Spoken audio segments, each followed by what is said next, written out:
we're going to go ahead and introduce our guest speakers. We actually have two today. Our first up today is Colonel Theodore J. Janasco, United States Army retired.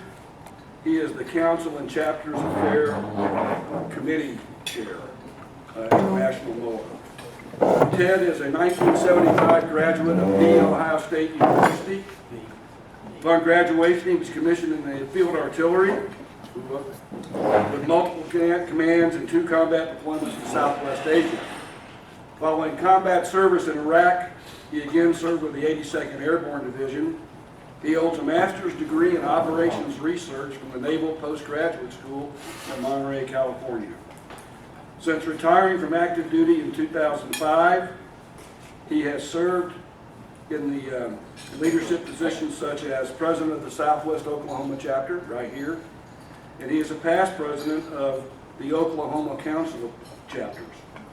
He is active in volunteer activities supporting the military and veteran communities, including serving on the board of directors of the Armed Services YMCA and the Comanche County Veterans Council.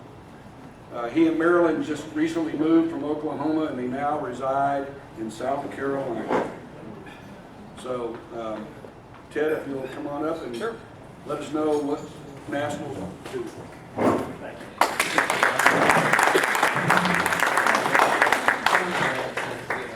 Well, after the introduction, I have to introduce myself, that's for sure. But it's interesting. Meryl was just saying when we were coming out here, it's like coming home. We went and saw, we had this church service with our church family back on Sunday, and going around and seeing different folks. It's been a lot of fun coming back, I hate to say it. I don't know if I get Marilyn out of here when we're time to go, but we'll see how that goes. But, I'm not going to belabor a lot of things. I don't want to take up a lot of your time. I'll talk a little bit about what MOAA's going on with MOAA's right now. Then Marilyn's going to talk a little bit about surviving spouses. It's interesting that, much like happens here, is you don't have somebody that'll step up to the plate to do responsibility. At our current chapter at Hilton Head, South Carolina, they have lots of surviving spouses, but nobody won the title or the responsibility. And Marilyn volunteered, she's doing it. And she also volunteered to the state, so she's the South Carolina surviving spouse representative. So she'll have a few things she'll tell you here afterwards. But I just want to talk a little bit about what MOAA's been doing. And kind of going back, I just did a 50th anniversary celebration at Wright Beach to North Carolina, chapter 07, I believe it was. And so I have kind of all these 50-year notes type thing. But you kind of go back, MOAA's been an advocacy for all of us, for all the military for a long time. And the one thing that you go back, some of the things we talk about is TRICARE for life. When we all joined the military, I'm sure that's probably all of us here, we kind of were promised health care the rest of our lives. Well, things change. And all of a sudden, Congress is trying to save money and other things, and it's always been a fight. And in the 1990s, MOAA was really trying to get TRICARE for life passed. And it finally got passed in 2001. And for all of you, and I know I take advantage of it, it's a great supplement to Medicare, because you can't really get TRICARE for life until age 65, and it doesn't cost anything for us, and so almost all my medical expenses are caught either by TRICARE or by Medicare or TRICARE for life. So that was really a great thing. Some of the other things they've done, post 9/11 bill, MOAA really pushed that hard. Doesn't really affect us, but the active duty they're serving now can go ahead and give their GI Bill rights to their children. In fact, one of our granddaughters is going to benefit from that. Our son-in-law is still serving. He's now in the Space Force, but he's still serving. You may remember in 2013, Congress had a great idea. We need to save some money. Let's cut the COLA for all the military by 1%. It's only 1%, they won't miss it. And MOAA said, no, not so fast, that's ridiculous. Why should we cut when all the rest of the federal employees, everything else, are getting their full COLA? And I know Senator Inhofe was disappointed that MOAA, stood up to him and it got defeated. But that would have cost in 2005 about $124,000 during the course of his retirement. So that was pretty smart of MOAA to go ahead and do that. One other thing is the lifelong fight. I say lifelong. It's been going on almost 50 years. The widow's tax. The poor widows, they had both SVP, which they paid for, their husbands paid for, or their spouses paid for, and then they were getting DIC. They should have got DIC. But Congress said, no, we'll subtract one from the other. You can't get them both. Well, that was absolutely incorrect. Everybody said, when we explained to them, said, oh, that's right. They shouldn't do that. But how are you going to pay for it? And it's that was always a big problem. Well, finally, about 4 years ago, MOAA finally got it passed, and they had a lot of help. And one of the things is we had each team that went to Congress, and I'll talk a little bit about Storm the Hill or Advocacy in Action now. Each one had a surviving spouse with them. So we went to the different congressmen, and they started getting hit, personal stories and stuff. And all of a sudden, they passed it without a paid-for bill. And they spaced it in over 3 years, and as of February, now about 66,000 widows are getting their full benefit. And in some cases, it's about $12,000. So that was just another thing that MOAA did. And of course, the last thing is what happened just last summer. It was a PACT Act.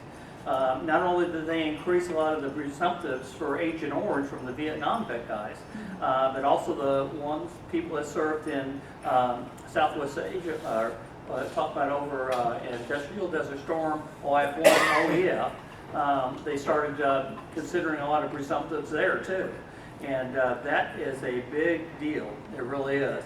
I mean, I was there for Desert Storm. I watched Saddam's troops, set all the oil wells on fire. There was, smoke, haze all over. Same thing with OEF, we kind of did ourselves by our burn pits. But, there's a lot of things over there that are not good. And passing the PACT Act is going to be great. Now the problem, the VA has been hiring more and more people to try to get all the benefits processed. Well, that's been, just another great thing that MOAA was there. If you saw the picture of the president signing the act, there was D.T. Atkins, the president of MOAA, was right there behind him on the first row. Other thing about state consuls, they've been doing a lot. MOAA's been really helping the state consuls with some of their actions, especially with exempting our military pay from state taxes. And you may remember this chapter was big with Ann Cootie with getting us to 75%. And we thought that was pretty good for a long time. Then, and I know I talked about it a long time, and I'm not sure who did it. Maybe when I was gone or I missed it, whether it was Dennis back there or somebody else. But finally, we got it passed where, state tax in Oklahoma is 100%, federal tax in Oklahoma 100% exempt from state taxes, so that's great. Luckily, South Carolina did the same thing, so I moved from one to another, so we don't have to pay state tax there either. Right now, there are 3 states that still fully tax retired pay, and MOAA's trying to help the state consuls with that. One of those is doing pretty well, and that's California. California is losing a lot of folks moving out of state because they don't want to pay the state tax. Well, they're now realizing, maybe if we get rid of that, more people will stay. So that's one of the states doing. There's lots of others, like Virginia. They're doing decrements every year to try to increase people staying there. I think Delaware's another one. So, but anyhow, a lot of states are working on it, and that's great. We have a strategic plan for MOAA. It has basically 6 different, it's a 6-year plan, and they try to do 6 different levels, or 6 different columns or lines of effort.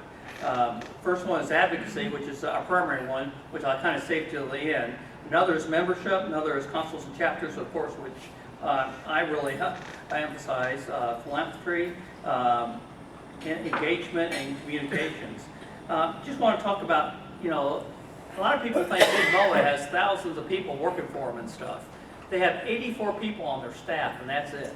So, you think about all the big things MOAA does, that they really went through, a lot was the last president, D.T. Atkins, really did a bottom-up review and determined how many people were required. And he actually let about 9 people go, and that brought the staff down to 84. And he really considered a lot of things. I don't know if any of you are, maybe have gone to MOAA annual meetings and that, maybe 10 or 15 years ago.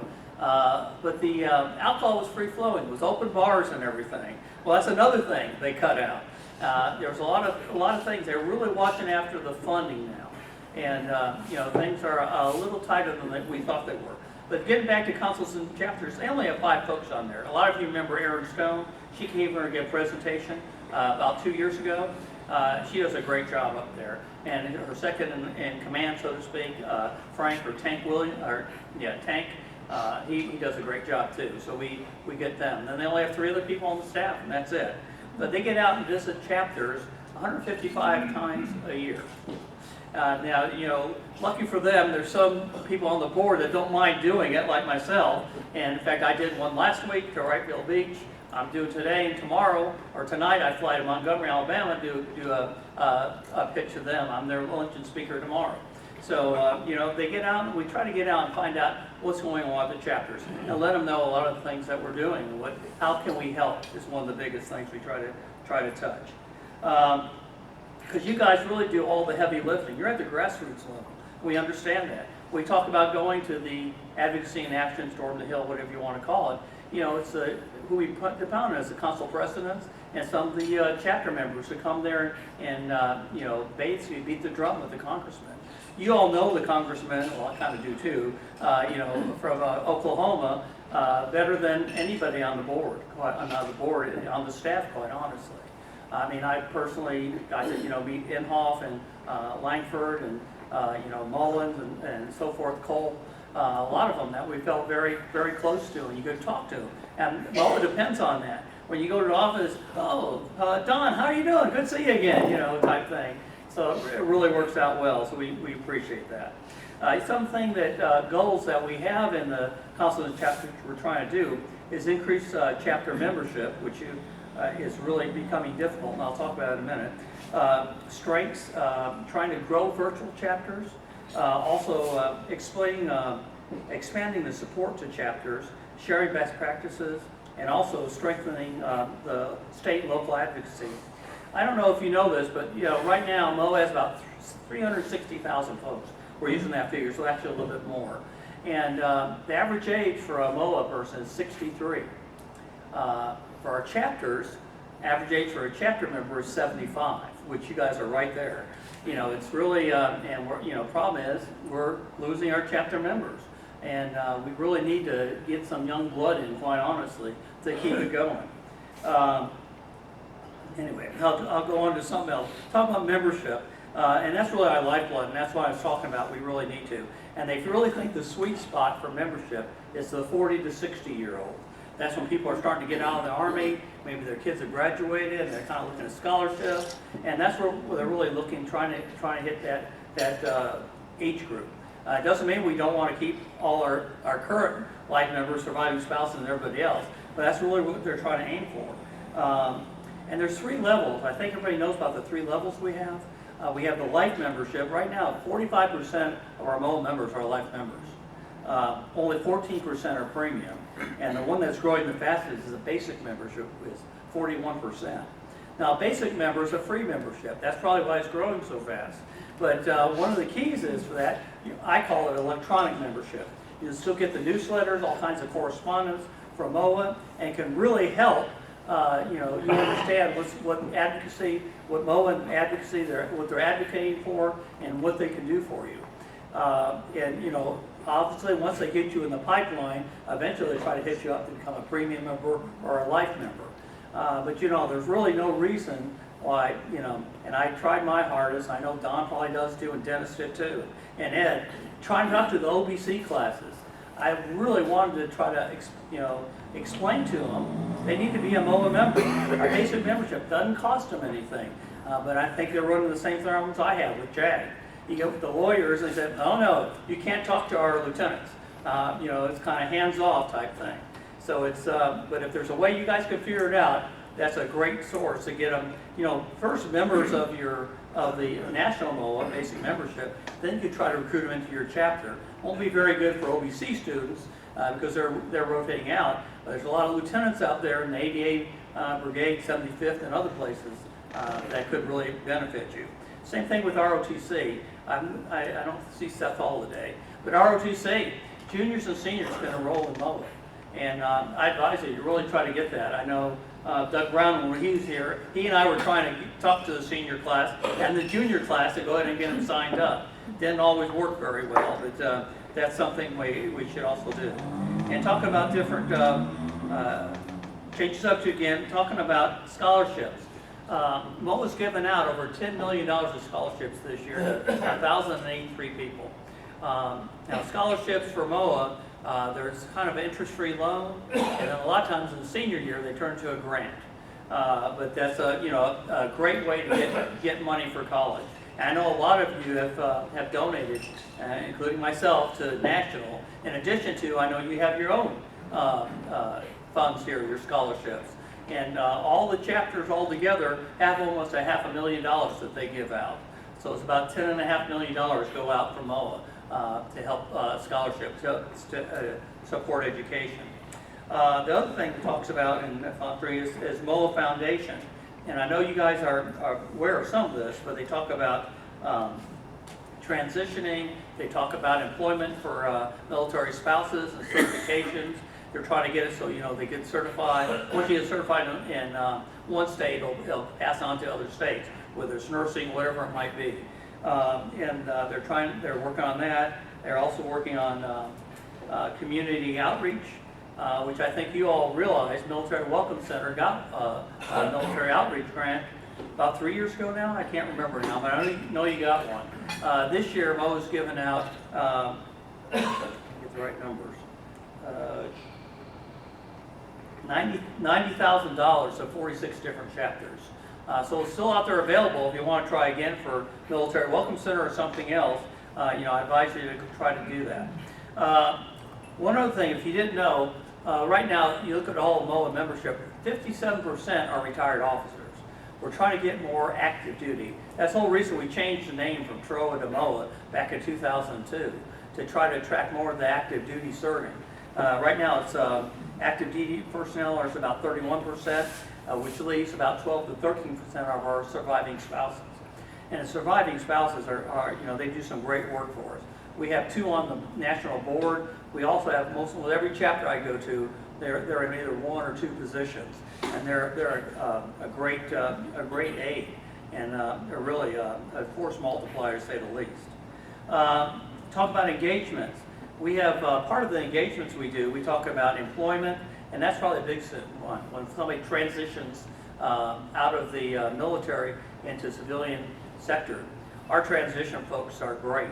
Brian Anderson and that, they'll review resumes, they'll do set up different interviews with you and all kinds of things. And also on LinkedIn, they have a MOAA website where they have a lot of different, it's not their website, it's on LinkedIn. A lot of different individuals come up and say, we have jobs here, we're looking for folks for this, everything else. That it's really a great thing. Also, they'll talk about finances, VA, disability information, benefits education. There's a lot of different things that engagement folks will do. Communications. I know all of you, and I left before I got my latest one, but have received the MOAA magazine. And our MOAA magazine you got all kinds of awards. It's really a pretty good production if you see it. I know when I was at Wrightfield Beach, only one lady came up to see, the only problem I have with the magazine is the advertisement. It all looks like we're so old. It's all talking about, all these different things. Well, I said, unfortunately, they're paying the money to print the magazine, so I really can't complain. But, you have all these retirement homes and everything else. But anyway, the magazine is great, and they do a good job putting it out. And it's interesting, 4 out of 5, at a recent survey, 4 out of 5 members said they read the magazine every month. So we appreciate that. The other thing is the newsletter. How many of you go ahead and subscribe to the MOAA newsletter? Now, not quite everybody. The MOAA newsletter is great. It's free, and it comes out once a week. It comes out every Thursday. And you go in and you could go ahead and figure out what you want. If you want all the different things, and that's what I do, advocacy, talk about transition, councils and chapters, all the different things come out every week. In addition, or you could do it once a month. I only want to get it once a month. I don't want to hear about this stuff all the time. But it's a really good, and it's free. And you ought to do it. You ought to go online and do it. One thing also, on the first Thursday of the month. When the MOAA newsletter comes out, they always have a piece on consuls and chapters. You may have seen it, you saw it this time, it announced all the LOE award winners. And by the way, congratulations. This chapter won a 5-star LOE award, which is tremendous. You guys do a great job, and I applaud you for it. But you know, the demographics are changing. The younger folks don't really want to read a magazine, don't really care about the newsletter. Now they're into, things like, Facebook, Twitter, Instagram, YouTube, and LinkedIn. And I don't know if any of you are, but if you are, and I'm on LinkedIn, that's only one of the 5 I'm on, please follow the MOAA folks. You get on there, you could go ahead and register and sign up for a lot of good information there. And basically our communications department has MOAA accounts at each one of those. So if you're on Twitter or Facebook, sign up to do that.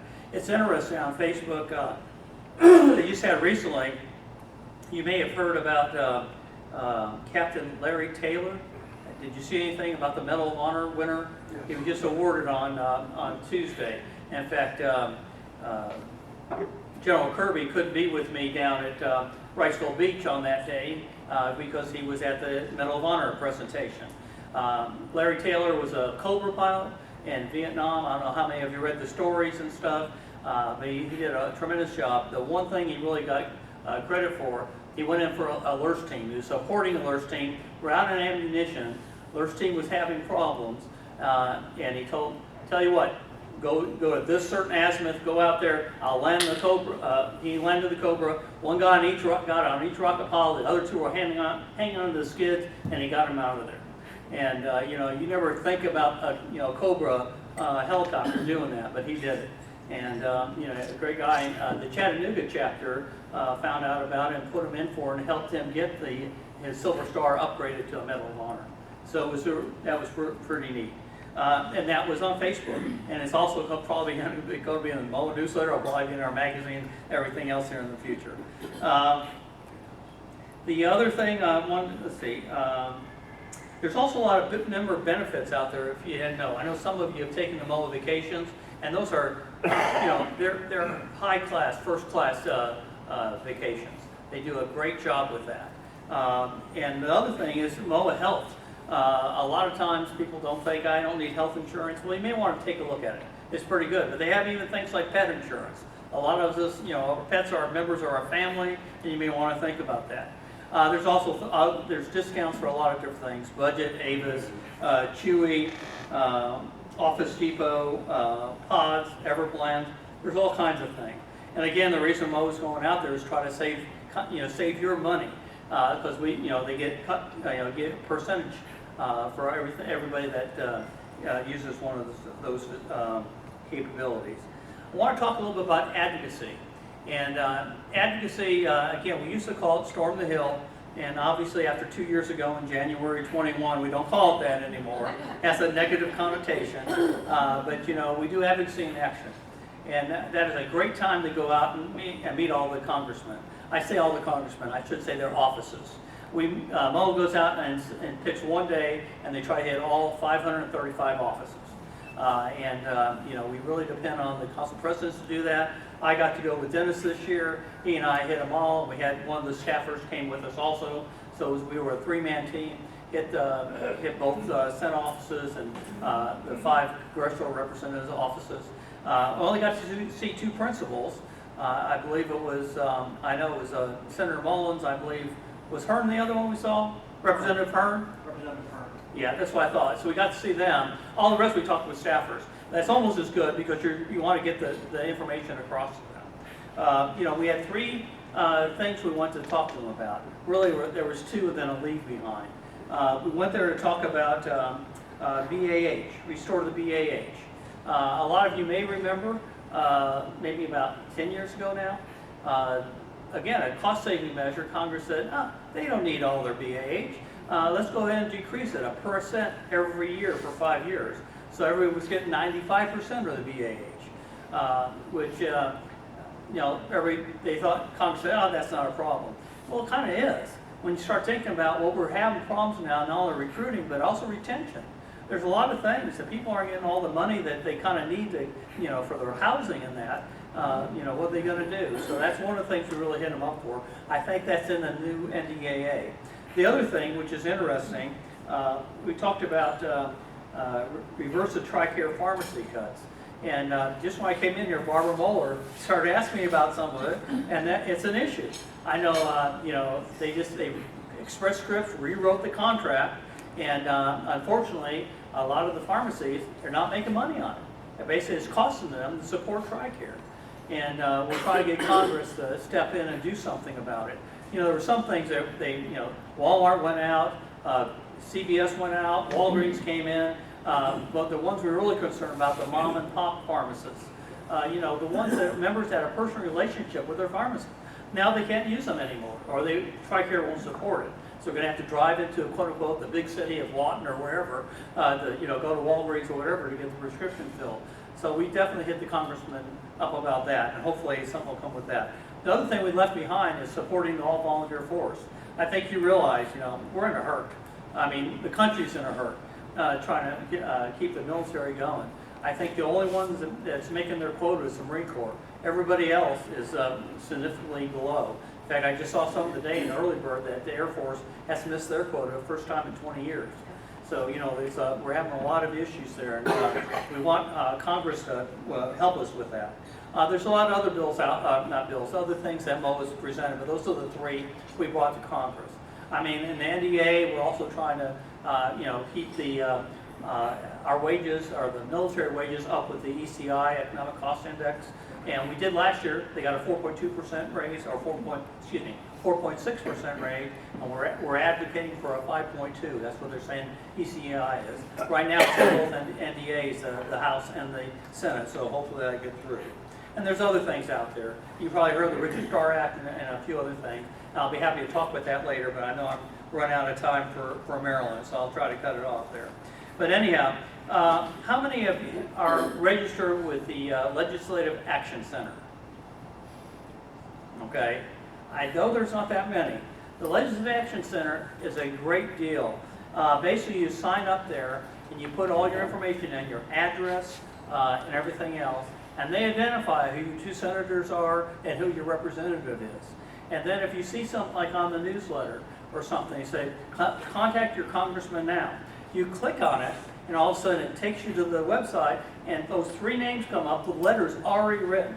And all you do is hit a button, and there they go to, in this case, be Mullins and Cole and Langford for you guys. It's a little different in South Carolina, but it automatically goes to them. If you don't like the verbiage in the letter, you can change it. Whatever you want to do, but it's a great deal. Unfortunately, there's only about 18,000 people that signed up for the Legislative Action Center out of 360,000. And I can almost guarantee you, all 18,000 are probably members of a chapter somewhere. But it's really important to us to get the word out and be able to do that. And that's how you can continue to support National MOAA. One, subscribe to the newsletter, make sure you know what's going on there, and also the Legislative Action Center. And when you get the magazine, if there happens to be a postcard or something in there, it really helps you to fill that in and mail it. I know it costs a few cents, but it really helps when they start getting inundated with all the things from the folks. The other one is I talked about before about awareness, the community awareness. Just like things that Don brought up before about going out to Mount Scott Cemetery.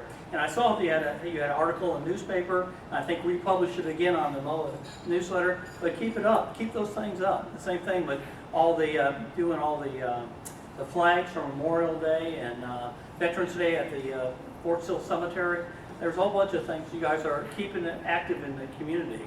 And I don't know how many people understand that the Military Welcome Center and the affiliates obviously run the Military Welcome Center at the airport. But that's another thing you ought to take credit for. And that's what we got the Community Action Grant for earlier. But I appreciate all you do. And the watchword for MOAA, of course, is never stop serving. And with that, I'll hand off to my beautiful bride, Meryl.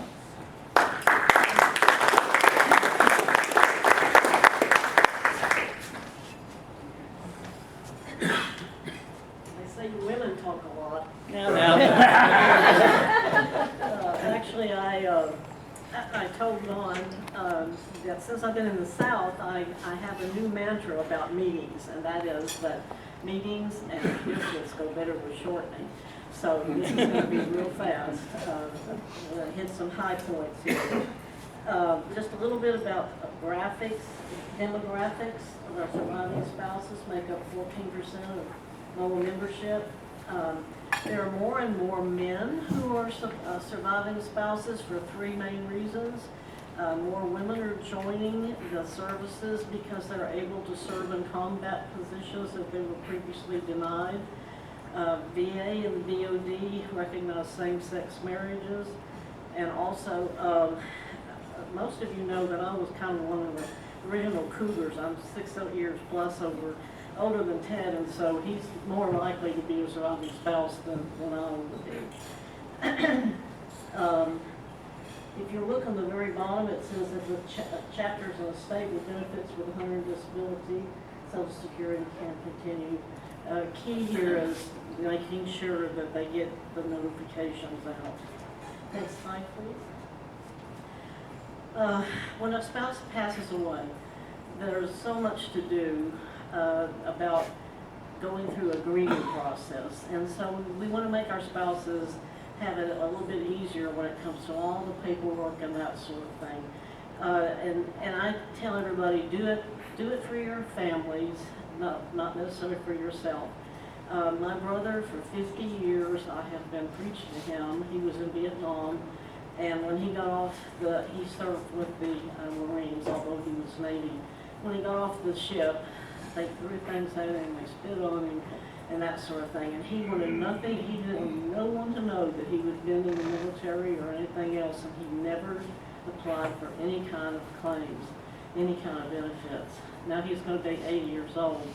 And when he does pass, now his spouse, will get some benefits. But it's just a shame that he and many, many others that I have talked to have lost tens of thousands of dollars over 50 years because they just did not put in a claim. So have a talk and talk about things that you need to update now as well as later on. For instance, I think I have up there medication. Last month I was in the hospital actually 2 times. Between my oncologist, my surgeon, my primary care manager, and so forth, they changed my medication 5 times in 1 month. So you need to keep track of that. So if you have to take your spouse to the ER or something like that.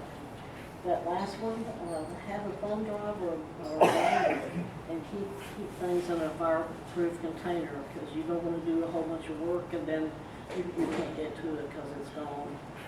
Next slide, please.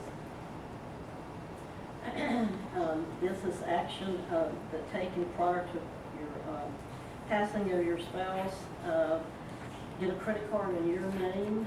When I married Ted, I had a Discover card for about 5 years. As soon as we married, they changed it. I became the spouse. I was not the owner of the credit card. And you need to make sure you do that, because if your spouse passes, you need to make sure that the credit card companies, for instance, have your name and not just as a spouse. You need to ensure that all your financial accounts are in order and so forth. There are books that you can get free from MOAA that will help you do this. And it's just a matter of sitting down and reading and filling out a bunch of these. Don and I tried to get one of these for everybody that came today, but they're in the process of kind of revamping it. And these little suckers cost almost $8 to print. So MOAA, as Ted said, they're watching their budget now, and they're not just giving them to people to give out. And when they have speeches, you have to actually write in for them. But there's all sorts. Planning your legacy, helping your survivors now. It's the common sense tells you why you need to do these things. But I'm going to leave this one, a copy of this one for the chapter to use and talk about. Let's see. Number 4 says list all organizations to which the member belongs. And they really stressed in one of the virtual meetings that I had with National about this set aside 3 months of living expenses. Because it takes a while for when you put your claims in before you actually start getting a return on it. So you need to make sure that you have enough money to do that. Have that set aside, get this done, and then you can spend the rest of your life taking more vacations like the Durants. You don't have to worry about it. Next slide, please. Just want to point out about number 3. Make appointment with the VSO. I think they're called representatives here, so the officers, to ensure that the beneficiary payments begin and so forth. These, most of these slides I got from going on the web. If you have the next slide, please. And it has things like the information sources. Now, some of you probably are more familiar with doing research and cataloging the library than you are your computer. But, you know, I bet you every single one of you have a grandchild that can help you get online and find out these things. It's very simple. You get on the website, you just put in the search, surviving spouses. There are over 1,000 different articles and things dealing with the surviving spouses. So keep current on that. The last slide.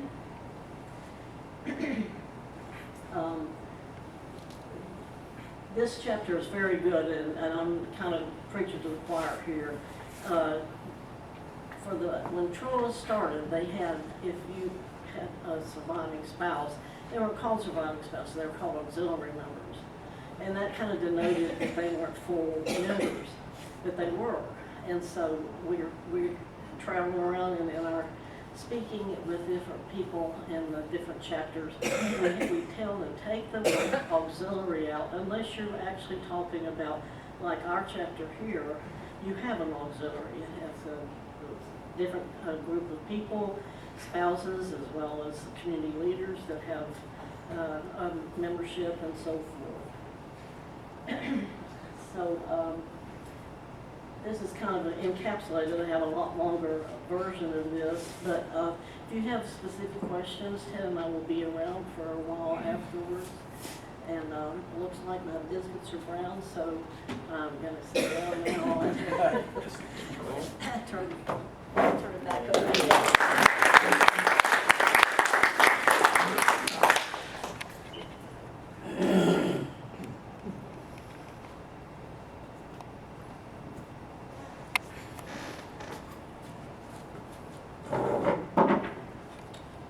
All right, that concludes their presentation, but we'd like to take some time to honor those members of our chapter whose long-term contributions have been significant to the success of this chapter. These individuals are going to receive the Southwest Oklahoma MOAA Certificates of Appreciation. And what I'd like to do, when I call your name, would you please come forward? Nan Mazza. And Ted, if you'll help me. Would you? That's fine.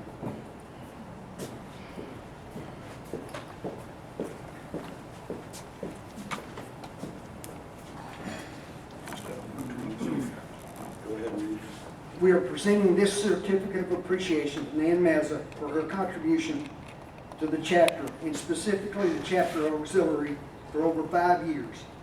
3 years ago, the auxiliary membership was declining, and very few of those remaining members were willing to serve as auxiliary officers.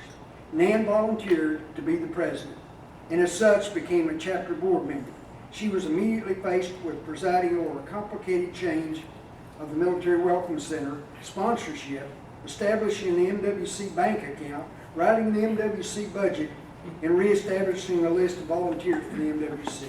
Any one of those tasks would have been overwhelming for most people. The MWC is currently, as all of you know, is self-sufficient financially, and running smoothly from day to day thanks to her help and Bill. So without that, it was interesting that if you notice, the last bullet on Marilyn's slide was recognize outstanding performance, what we're doing today.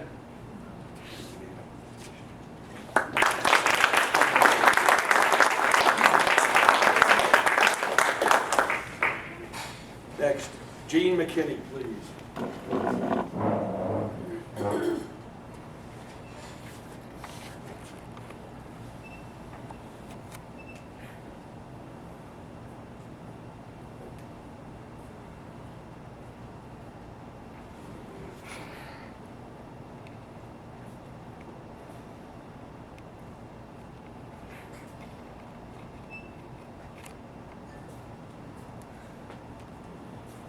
We want to recognize Jean for over 10 years of service and contributions.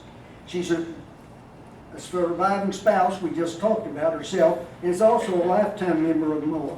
Her most significant contribution has been as a founding member of the Military Welcome Center board member and continuing service in various MWC positions for the last 8+ years.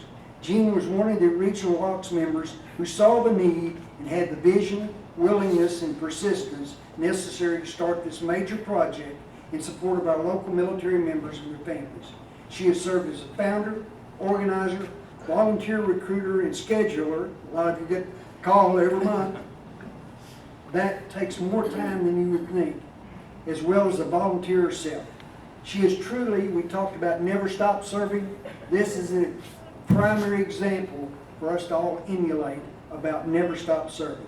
The current MWC is a testament to her outstanding achievements and her diligence and effort.